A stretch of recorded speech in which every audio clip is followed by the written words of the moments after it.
Уважаемые судьи, вас приветствуют ученики 5 класса МОУ-40-20 школы Карпов Данил и Алексеев Аял. Тема сегодняшних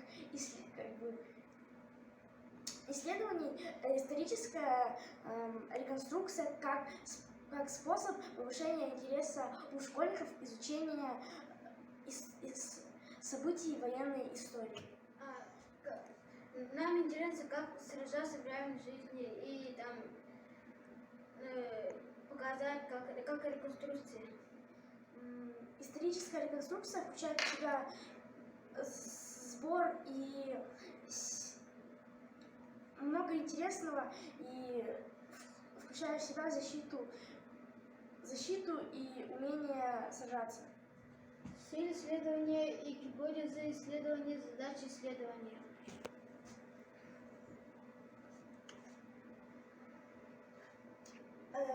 Научные исследования, практическая значимость исследования. Исследование школа номер 20 в городе Якутска. Я был чемпионом тут в школе, когда мы сражались на мячах. Это было очень интересно и увлекательно.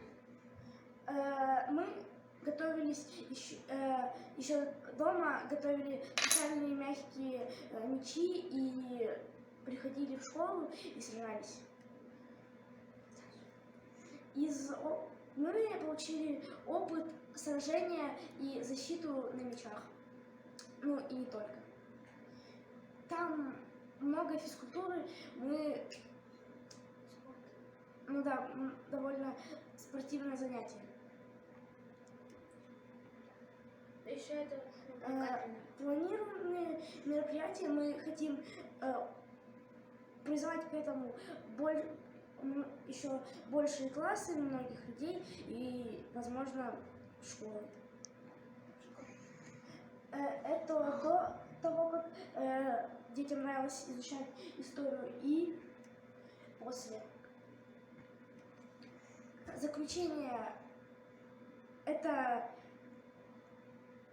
помогает нам научиться борьбе на мячах и лучше вспомнить историю.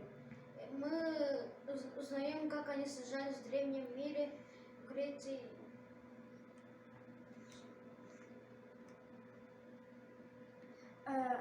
Старшие классы перед тем, как пойти на войну. Наш класс с старшим классом, точнее с датом. Они сражались. Спасибо. До свидания.